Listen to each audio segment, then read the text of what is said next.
Good morning.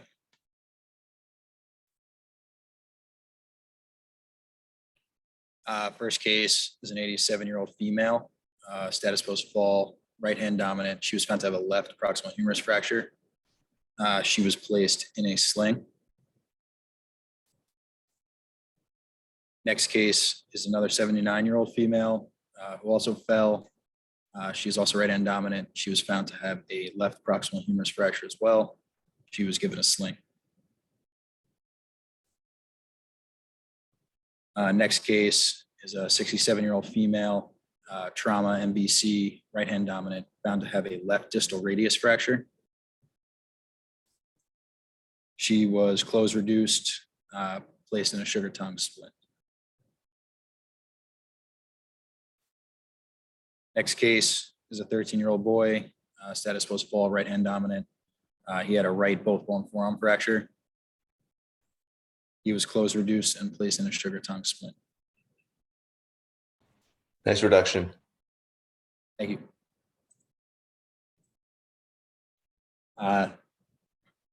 Next case is a 59-year-old female, ground level fall, fell on her left knee.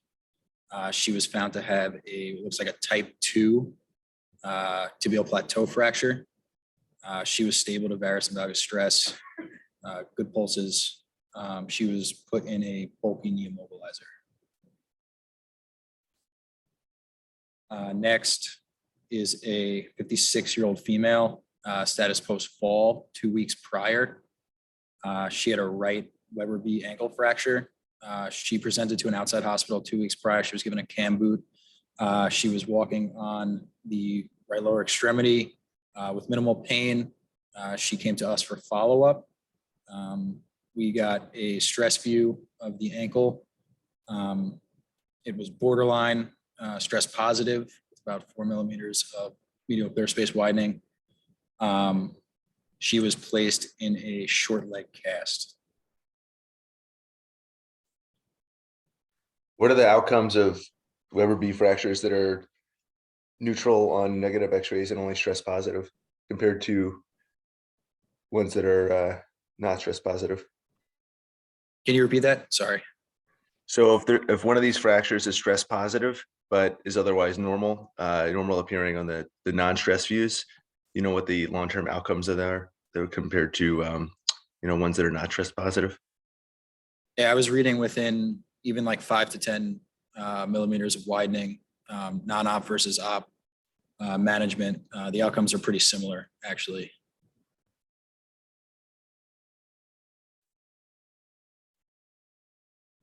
Next case is a 36-year-old female, status post ground level fall. She had a left base of the fifth metatarsal fracture. She was placed in a posterior splint.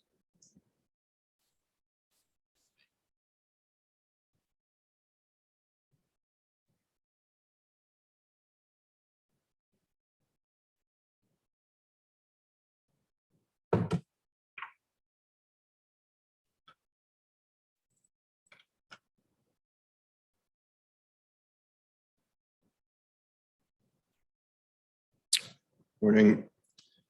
Case is a 23-year-old male, status post injury while playing football with a left closed capitellum fracture. He was nervously intact. CT scan was obtained. Showing isolated capitellum fracture.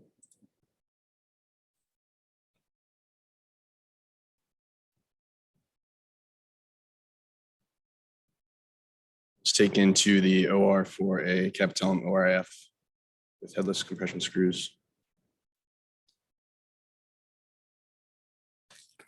Did you try a close reduction?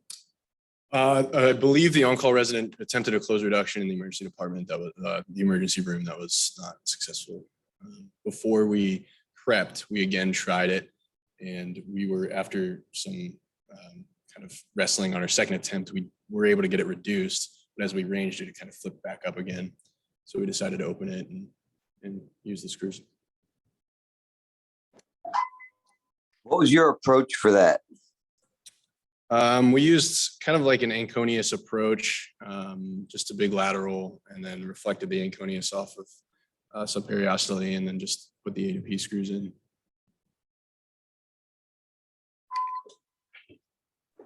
Looks good. Those are tough. So Jeremy, if you did an Anconius approach, then how did you get to the anterior part of the capitellum? Did you take the entire extensor origin off, or did you do more of a Kaplan approach where you went above the extensor origin?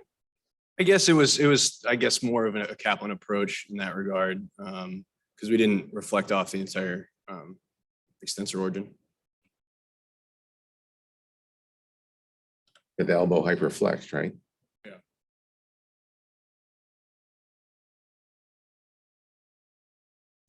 I usually will just, spear it with a wire and pull it out and then flip it back in. I've never been able to get one of those closed reduced. That's actually pretty impressive.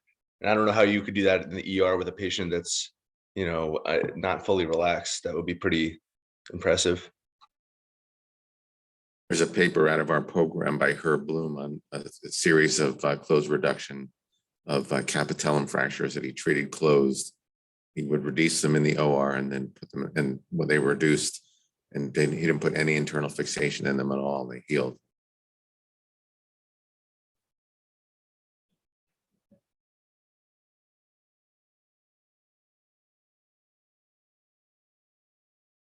Once it's reduced, though, it has to be held there. You can't just let them move it. So you had it reduced. If you would have held it, it probably would have stayed. Morning. First patient's a 7-year-old female, had a fall from a trampoline, presented with this left supracondylar humerus fracture, flexion type. Patient was neurovascularly intact, taken to the operating room for a closed reduction percutaneous pain. Next patient. The most common nerve injury with a flexion type. Ulnar nerve. And ulnar nerve is okay? Yep, ulnar nerve was okay. Was that one piece? I'm sorry, is that? Was that one piece or was it intercondylar? It was just one, yeah, it was just one piece. Next patient's a 7-year-old male, status post fall from a hoverboard, presented with his right tibia shaft fracture. Patient was neurovascularly intact and placed in a long leg cast, bivalve. Next patient's a 64-year-old female, presenting after a ground level fall with his left distal radius fracture. Patient was neurovascularly intact, closed reduced and placed in the sugar tongue splint. Next patient's a 78-year-old female, had an injury while being transferred nursing home, presented with this left proximal humerus fracture. Of note, the patient had a history of CVA with left-sided hemiparesis. The patient will be managed non-operatively in a sling. Next patient's a 44-year-old male, sustained this altercation and had his right index finger distal phalanx bit by someone else that he was in altercation with and had a distal tip amputation. Patient received antibiotics, and the wound was irrigated copiously. He was able to have good bone coverage, but the rest of the wound was left to heal by secondary intention. Did his friend eat the rest of the finger or what happened? I tried to probe a little bit, but I was a little nervous, so I didn't really want to know the answer. Has some really sharp teeth. Or your patient started getting confused and drooling and biting people in the ER. Get him out. Yeah, we don't want to walk in dead situation. If he came back with a tip, would you reattach it? No, I would not have reattached it. It's too distal to be reattached. Not in China. They'll put that back on. 13 no sutures. So what antibiotic and for what organisms are you worried about?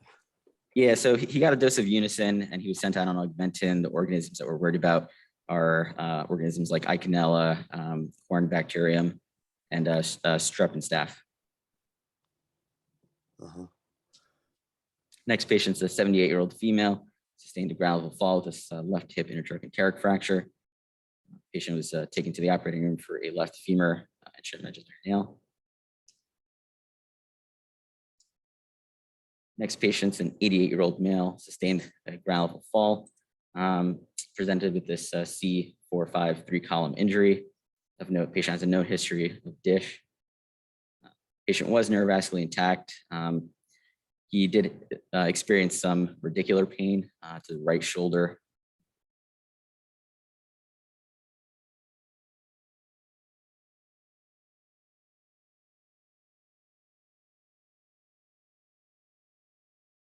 MRI was obtained. Again, showing this like a grade 1 retrolisthesis of C4-5. He had some edema in the prevertebral space and the posterior interspinous ligaments, but otherwise no significant cord signal changes.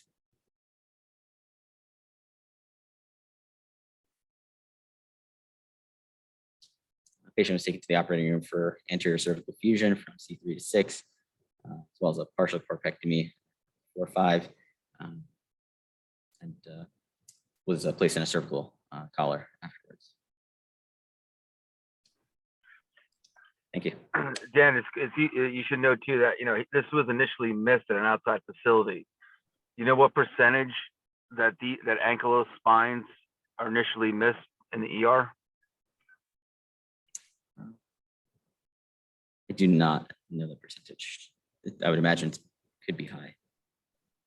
Anyone? Senior residents? About 50%, Rob said. Yeah, it's about 40 to 50%. Because they're very subtle injuries. Also, Dan, when you present these, make sure I look like you just presented the regular sagittal T2. It's important to show the sagittal stir images because that's the sequence where you're going to see the signs of the ligamentous injury. Okay, thank you.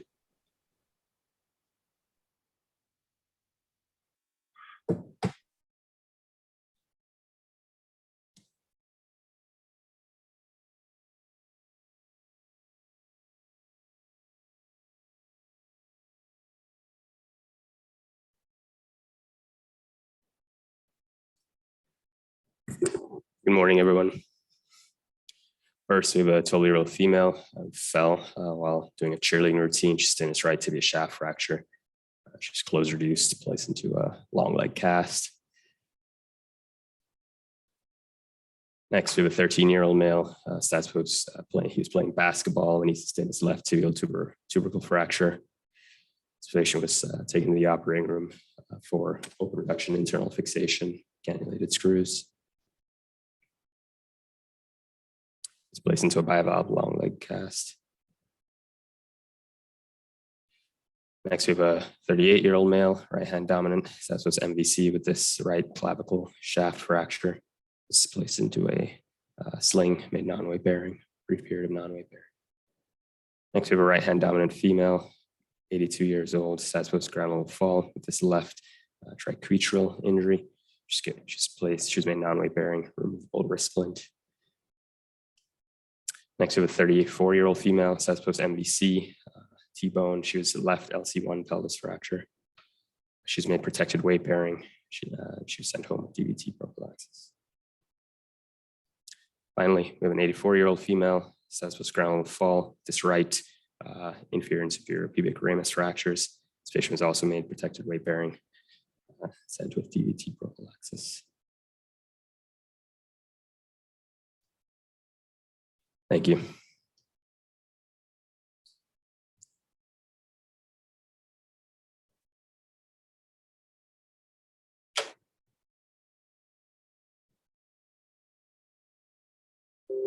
Morning. First patient's a 75-year-old female, status post fall with a left bimal ankle fracture.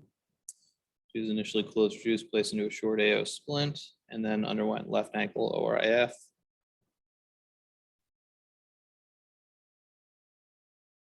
Next patient's a 45-year-old female, status post fall with the right elbow olecranon and capitellum fracture. It's initially placed into a posterior splint. CT scan.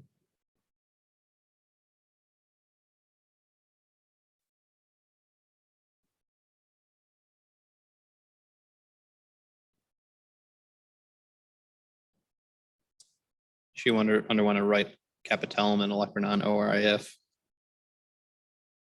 Next patient is a 61-year-old female, status post twisting injury with a right trimalleolar ankle fracture. Initially closed reduced, placed into a short AO splint. Underwent right ankle ORIF.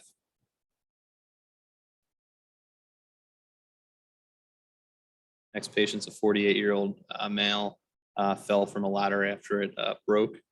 He has a right distal humerus and a left distal radius fracture. He was initially placed into a posterior splint. And he underwent right distal humerus ORIF, skeletal dynamics, orthogonal plates, and a left distal radius fracture here, initially closed reduced, and then underwent left distal radius and ulna ORIF.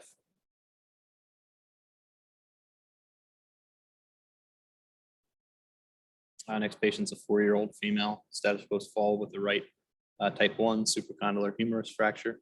How did you, how did you visualize the distal humerus on that? Any thought about doing an osteotomy?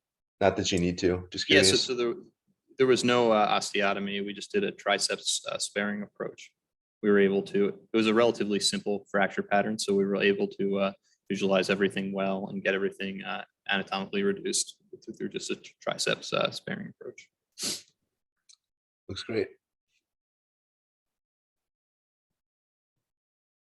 So 4-year-old female, status post fall with the right type 1 supracondylar humerus fracture, transferred from an outside facility, placed into a posterior splint, sent home. We'll follow up for repeat x-rays. Next patient is a 71-year-old female, also transferred from an outside facility for this left LC1 pelvis fracture. No other injuries.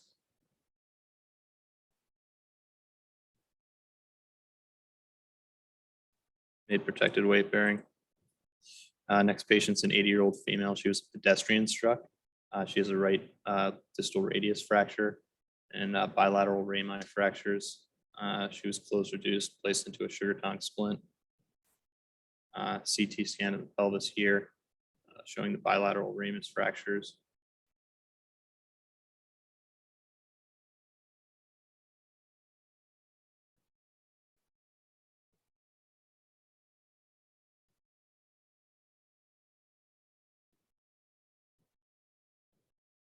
Made protected weight bearing. Next is a 21-year-old male. So John, what do you think is going to happen with that wrist? Just to talk this through. So she's 80 years old, markedly displaced. Maybe in a 40-year-old, you might choose operative fixation, but now she's got this pubic rami fracture. It's going to be difficult for her to get up and move. What do we think is going to be the end result, so you can discuss this with her when you make your initial treatment plan? Yeah, so she has a bunch of other injuries. I should have mentioned she has like a flail chest, small subtle pneumothorax, but for her, this is a very unstable fracture pattern. As my second attempt at reduction, I reduced it once, and the lunate actually had sublux posteriorly, so it's a very unstable fracture pattern. I would be worried that this one would come out again. So it's something that we're gonna have to follow closely. It might be one to fix. You could consider doing like a bridge plate in her, maybe would be an option. Yeah, I think the the teaching point is the bridge plate would be a great option if she's a surgical candidate, because the nice thing about the bridge plate is you can bear weight immediately through it. So if she's having trouble using her lower extremities, the bridge plate's a nice option. And this next guy is a 21-year-old male, was very intoxicated, and he got assaulted and has this right proximal radial shaft fracture, completely non-displaced. He was placed into a sugar tongue splint, non-weight bearing. Follow up closely with x-rays, make sure nothing displaces. Question about the distal humerus. This one? 5 cases ago. Oh, 5 cases ago. What'd you do with the ulnar nerve? And is that plate supposed to end above the medial epicondyle? Oh, distal humerus? Distal humerus, I'm sorry. Okay.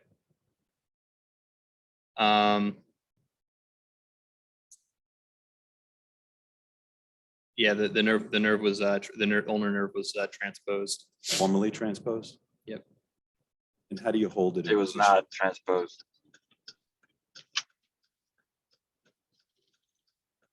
I'm not sure. I What don't. do you just? So you can identify and protect the nerve and decompress it without transposing it. So if you transpose it, you have to secure it some way. So that's something that, you should be paying attention to during the surgery.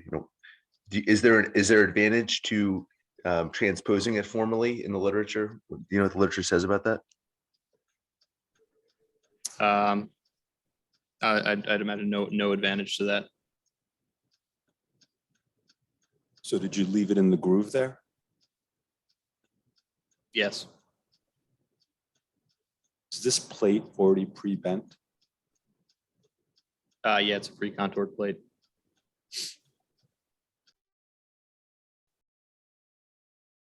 Yeah, it's the skeletal dynamics plate that has the screw options that kind of lock across the two plates.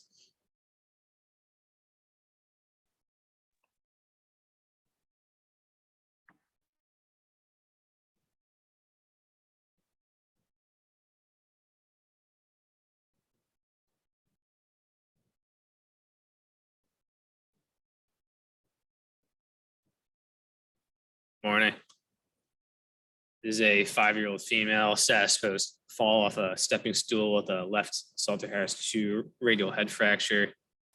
Had full range of motion, was placed into a posterior splint.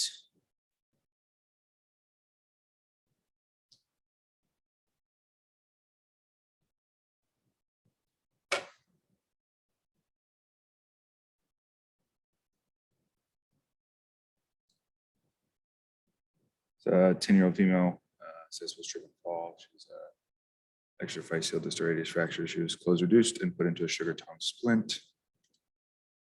The 56-year-old female says was fall while putting up Christmas lights. She has a extra-articular distal radius fracture. She was closed reduced and put into a sugar tongue splint as well. This is an 11-year-old male, the 4th P1 head fracture playing football. He was taken back to the OR for closed reduction and percutaneous pain.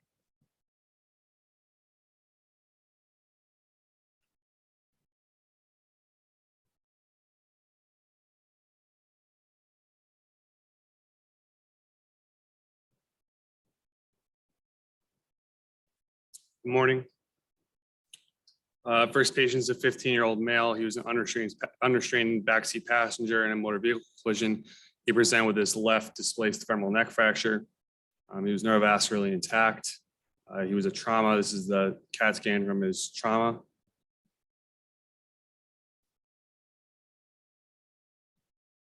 He was taken that evening for a left hip closed reduction and cannulated screw fixation. Do you want to critique your reduction?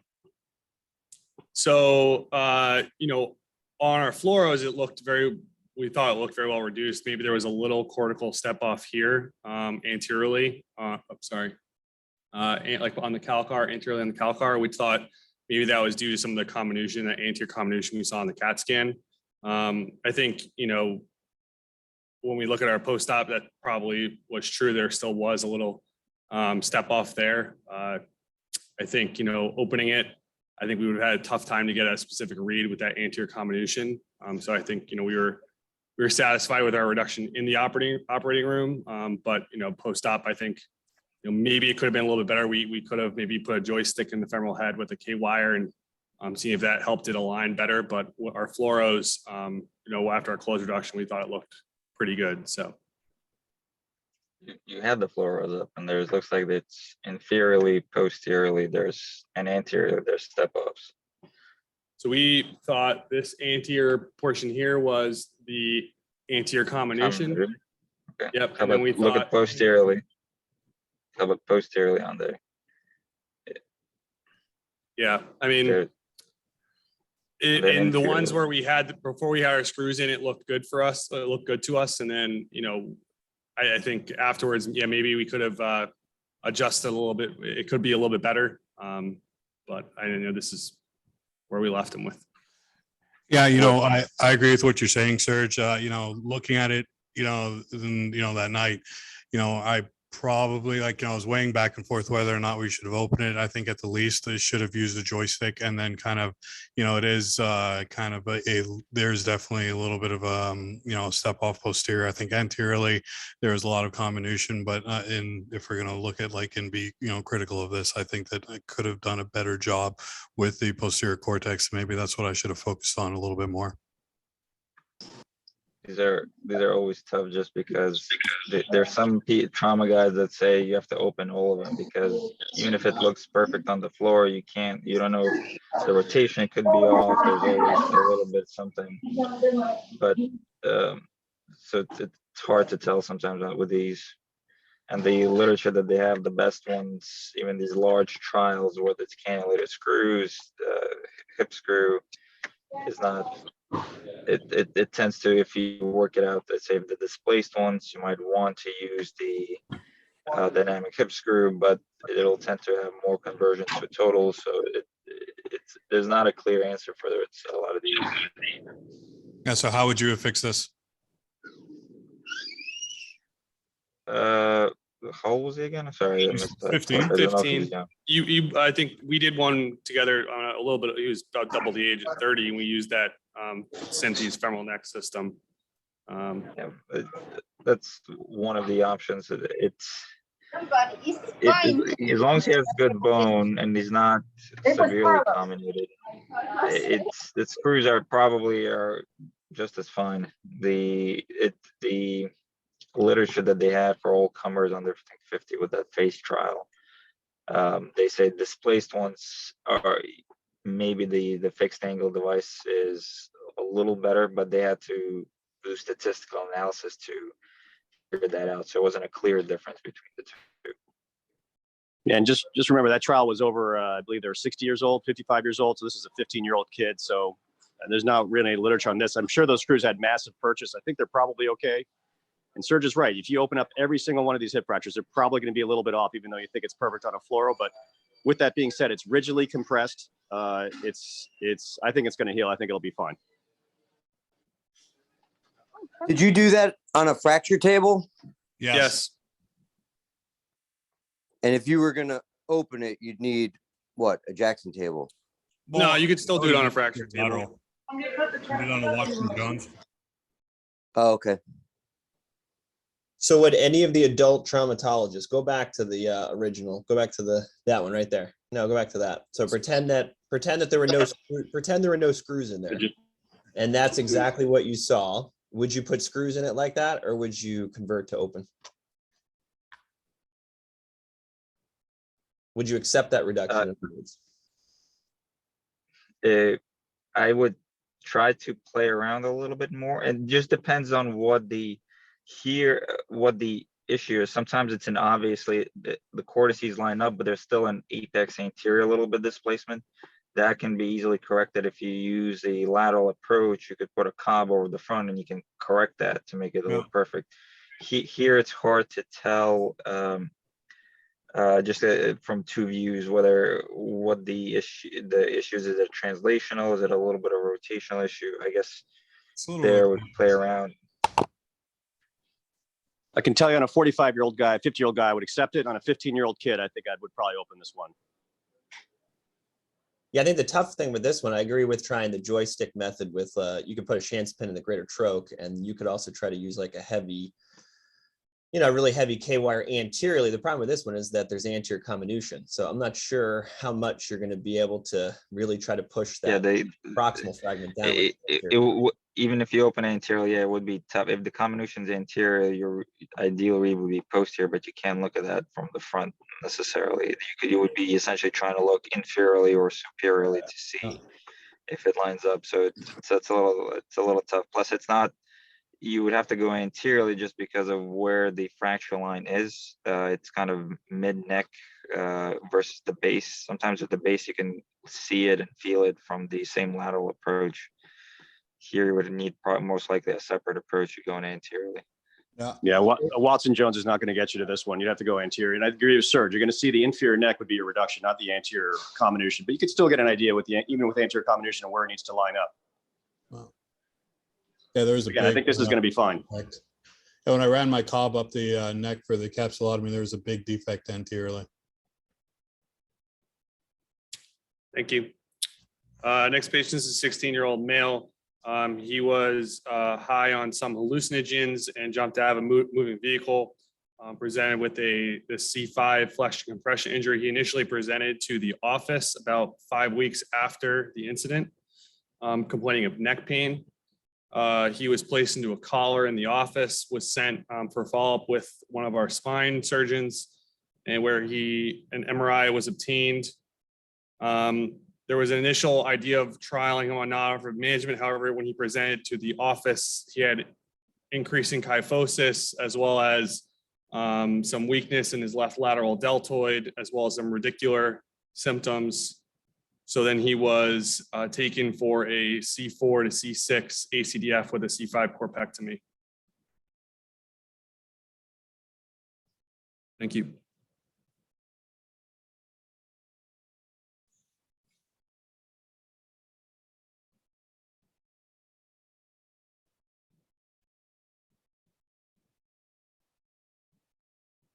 Morning.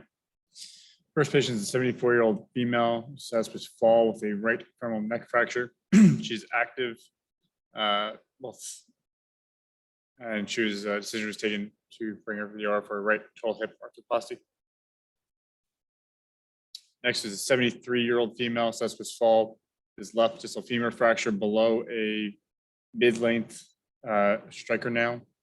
The nail was done approximately 3 or 4 years ago. The patellar ORF was done in 2007. She's taken the OR for a ORF with a list plate.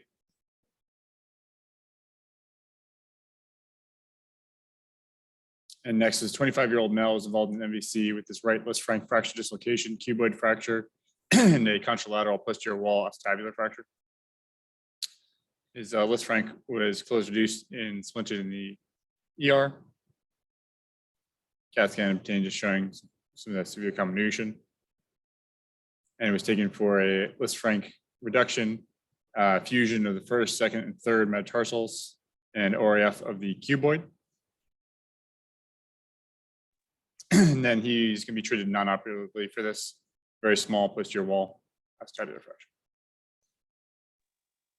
Thank you. What approach did you use for the foot? We did a dorsal approach. We did a single decision. We were able to prep all 3 joints. You just separate lateral, looks like there's this Oh, plate yeah, sorry, on, looks like on the cuboid.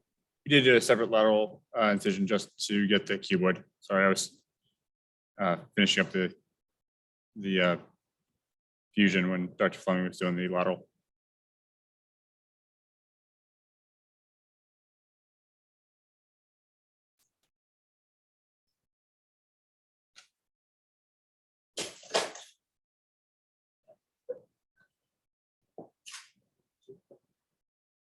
Morning. The first patient is 23-year-old male, status post MVC, transferred from outside hospital with left transverse acetabulum fracture. The patient was taken to the OR for left acetabulum, open reduction and internal fixation. What kind of acetabulum was it? What classification? We did a posterior approach and we put No, classification wise. It's what transverse type fracture. is it? It's a transverse fracture.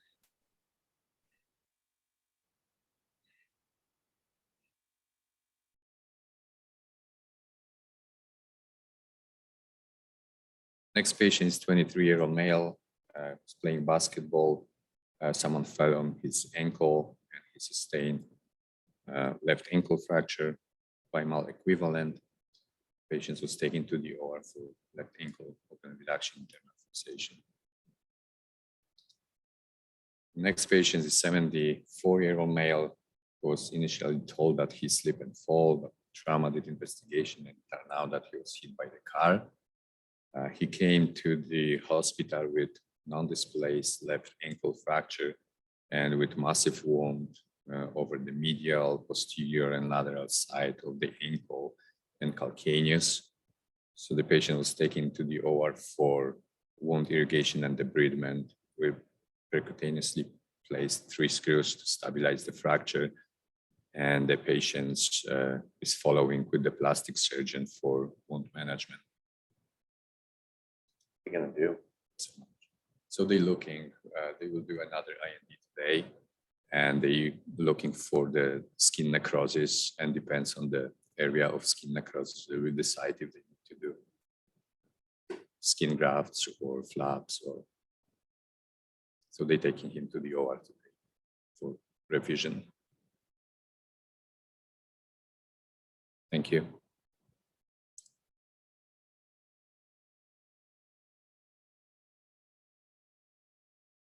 That's all for today.